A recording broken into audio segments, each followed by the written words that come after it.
नमस्कार दोस्तों, sunshine classes के यूट्यूब चैनल में आपका फिर से एक बार स्वागत है।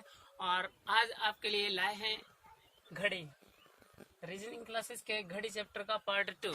जैसा कि आपको दोस्तों बताया गया था कि जो चैप्टर 2 है वो जल्दी ही आएगा, तो चैप्टर 2 आपके बीच आ चुका है।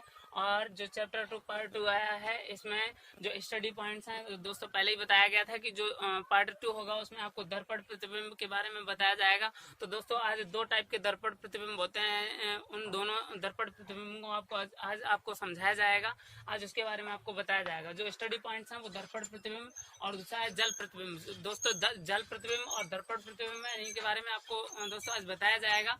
तो आज आपको बहुत ही ध्यान से कॉन्सेंट्रेट करके देखना है दोस्तों, क्योंकि इन्हीं से अधिकतर परीक्षा में सवाल बनते हैं। तो दोस्तों ये दोनों स्टडी पॉइंट्स हैं, this is the most important for you. तो आज आपको बहुत ही नोटिस करना है दोस्तों। यहाँ पे बताया गया पहला है दर्पण प्रतिबिंब और दूसरा है जल प्रतिबिंब। दोस्तों आपको यहाँ पे एक चीज बता दें, जो दर्पण प्रतिबिंब होता है दोस्तों ये दो टाइप का बनता है। दर्पण प्रतिबिंब जो होता है दोस्तों वो दो टाइप का बनता है। तो यहाँ पे आपको दोनों स्टडी पॉइंट्स को अच्छे से नोटिस करना दोस्तों। जो पहला पॉइंट्स दिया है उसमें आपका एक ऊर्ध्वाधर टाइप में जो दर्पण लगा होता है उस टाइप से एक बनता है, और एक क्षैतिज तल में दर्पण लगा होता है उस टाइप से बनता है। तो दो चित्र बनते हैं इसके, तो दोनों हिसाब से दोस्तों अलग अलग हैं। बहुत ही अच्छे से सीखना है दोस्तों।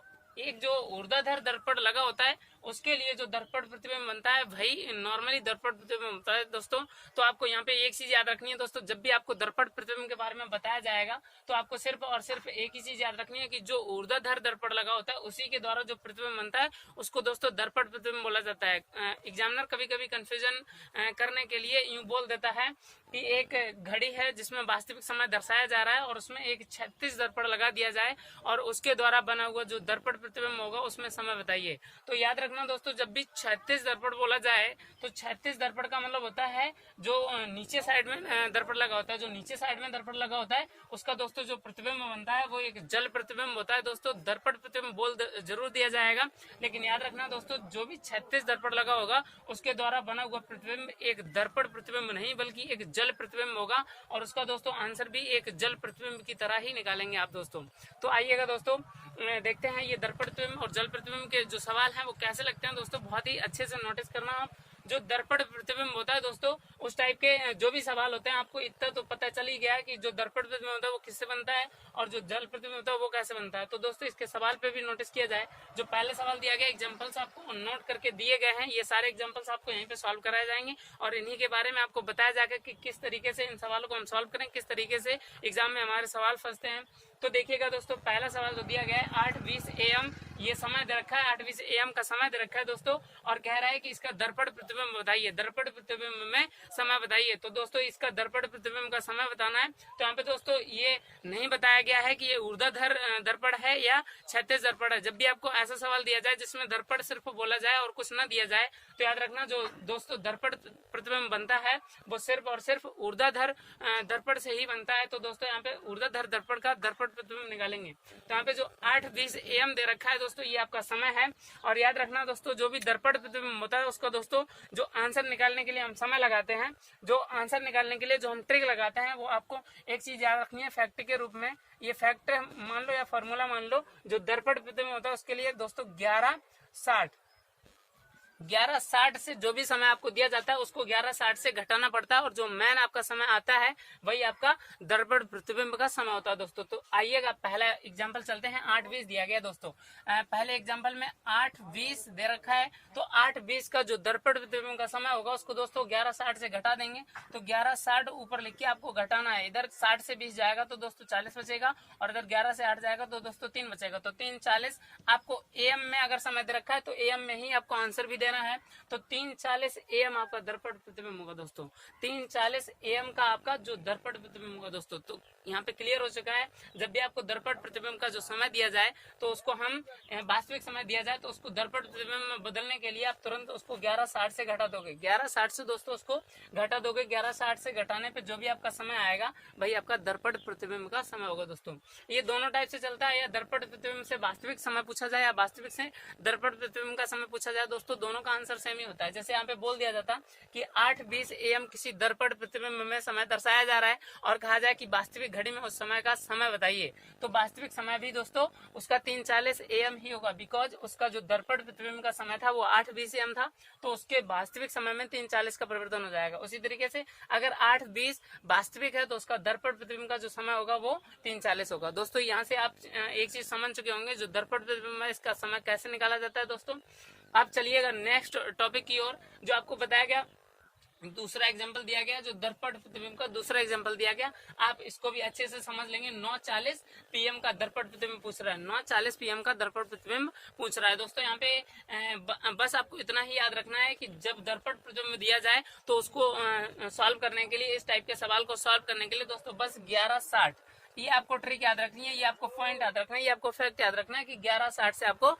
घटाना पड़ेगा। तो दूसरा समय जो दे रखा है 9:40, इसको भी हम 9:40 को दर्पण प्रतिबिंब में बदलने के लिए आपको 11:60 से ही घटाना पड़ेगा, और 11:60 से घटाएंगे तो 60 से 40 गया, इधर 220 बचेगा, और 11 से 9 गया, 9 2 11, तो यहाँ पे 2:20 आ जाएगा दोस्तों, 2:20, और वहाँ पे PM में दे रखा है टाइम, तो आपका PM में ही आएगा, अर्थात शाम मीटिंग का वो दोस्तों ये दूसरा है मॉर्निंग का टाइम होता है वो AM होता है, और जो इवनिंग का टाइम होता है वो PM होता है। तो इस टाइप से आप समझ सकते हो, जो PM में समय दिया जाएगा वो PM का होगा, और AM का समय जो होगा वो AM का होगा, बिकॉज घड़ी 12 घंटे की होती है और 12 घंटे में AM से PM नहीं बदलता है। तो AM में है तो AM में ही रहेगा, PM में है तो PM में ही रहेगा। तो दोस्तों आपका यहाँ पे जो 9:40 का जो दर्पण प्रतिबिंब का समय है वो 2:20 आ चुका है। दोस्तों यहाँ से आपका एक चीज क्लियर हो गया होगा कि दर्पण प्रतिबिंब के सवालों को किस तरीके से सॉल्व किया जाए। तो दोस्तों आप चलते हैं नेक्स्ट टॉपिक की, और नेक्स्ट टॉपिक आपको बताया गया है कि जल प्रतिबिंब। दोस्तों नेक्स्ट टॉपिक आपको दिया जा रहा है उसका है जल प्रतिबिंब, और जल प्रतिबिंब का जो सवाल बनता है उस टाइप के सवालों को हम किस तरीके से सॉल्व करते हैं दोस्तों, बहुत ही अच्छे से ध्यान से आपको सुनना है और आपको सीखना है। तो दोस्तों चलते हैं नेक्स्ट टॉपिक की ओर। ये दोस्तों आपने समझ लिया होगा, लिख लिया होगा दोस्तों, स्क्रीनशॉट लेना चाहो तो स्क्रीनशॉट ले सकते हो। अब नेक्स्ट टॉपिक की ओर चलेंगे दोस्तों। जो नेक्स्ट टॉपिक दिया गया है जल प्रतिबिंब, जो नेक्स्ट टॉपिक दिया गया है जल प्रतिबिंब, और जल प्रतिबिंब का जो फैक्ट है वो आपको बहुत ही अच्छे से याद रखना है, क्योंकि ये जल प्रतिबिंब का जो फैक्ट होता है ये दर्पण प्रतिबिंब से थोड़ा हट के होता है। तो इसमें एक कंडीशन लागू हो जाती है, कि जो भी आपका जो समय दे रखा होगा उसमें आप मिनटों की संख्या को थोड़ा कॉन्सेंट्रेट करेंगे। यहाँ पे आपको 2 सवाल बनते हैं जल प्रतिबिंब के, ये भी है जल प्रतिबिंब का।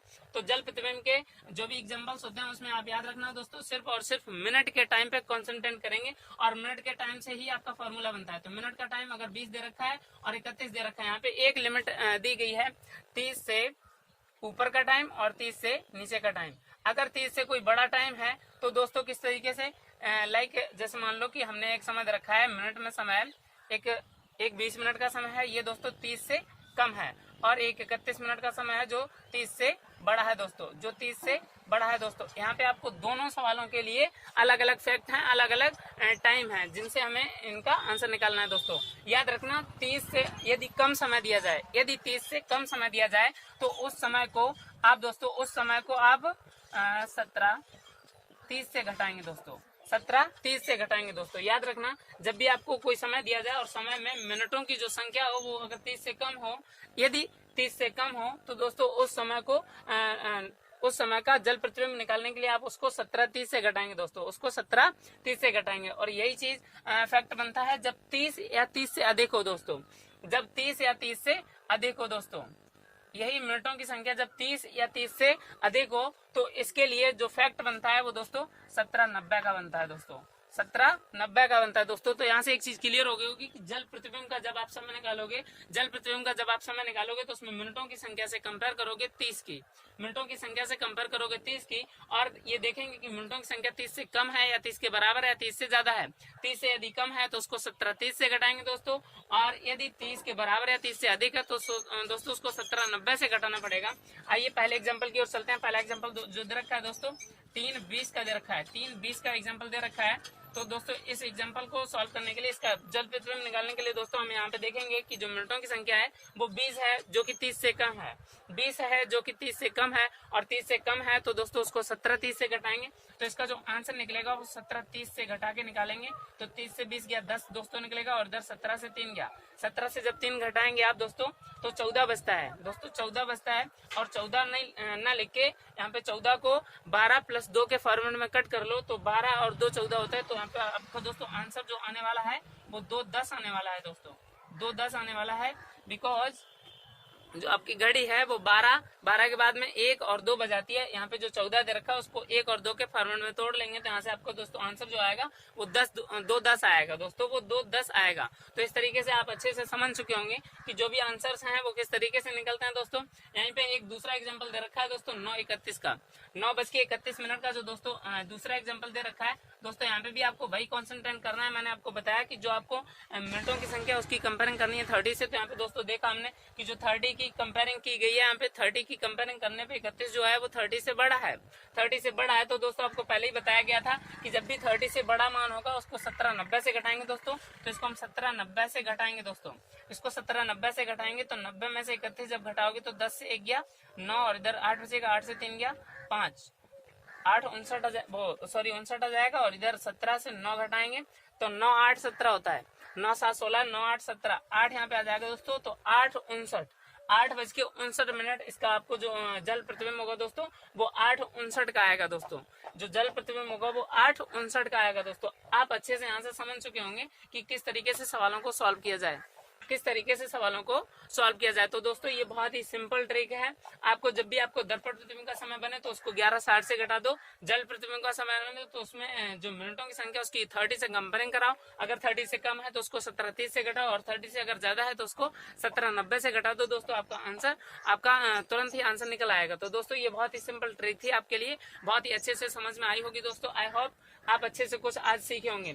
जो लास्ट एग्जांपल दे रखा है V5 वाला, इसमें बताया गया यदि किसी घड़ी के दर्पण प्रतिबिंब में 9:20 बजे हैं, 9:20 हुए हैं, यदि किसी दर्पण की घड़ी के दर्पण प्रतिबिंब में दोस्तों यहाँ पे दर्पण प्रतिबिंब का समय दे रखा है और वास्तविक प्रतिबिंब पूछ रहा है, तब इसका वास्तविक समय क्या होगा। तो वास्तविक घड़ी का समय नहीं दिया गया, ये दोस्तों दर्पण का समय दिया गया है और वास्तविक का समय पूछ रहा है। मैंने आपको पहले ही बताया था दोस्तों कि जब भी दर्पण का समय बनेगा उसमें चाहे वास्तविक का पूछे चाहे दर्पण का पूछे, एक दूसरे के इनवर्स होते हैं। तो तुरंत आप यहाँ पे 9:20 जो दे रखा है दोस्तों, 9:20 जो दे रखा है उसको हम 11:60 से घटा देंगे दोस्तों, 11:60 से घटा देंगे, और 11:60 से घटाने पे इधर 40 आ जाएगा और इधर 2 आ जाएगा। तो दोस्तों इसका आंसर भी 2:40 आने वाला है, इसका आंसर भी दोस्तों 2:40 आने वाला है। तो आपको यहाँ पे कंफ्यूज नहीं होना है। जब भी आपको दर्पण दे रखा हो और वास्तविक कुछ दिया गया हो तो आप 11:60 से ही घटाएंगे, उसका कोई भी चेंज नहीं होगा। तो दोस्तों इस टाइप के जो सवाल आपके बनते हैं किताबों में 110% आपको बहुत सारे सवाल मिल जाएंगे दोस्तों। ध्यान देना थोड़ा, और इस फैक्ट पे जरूर ध्यान देना है। यहाँ पे जो ऊर्ध्वाधर और जो क्षैतिज दर्पण लगे होते हैं इनका मतलब क्या होता है आपको दोस्तों अच्छे से बताया गया, आपको अच्छे से समझाया गया है दोस्तों।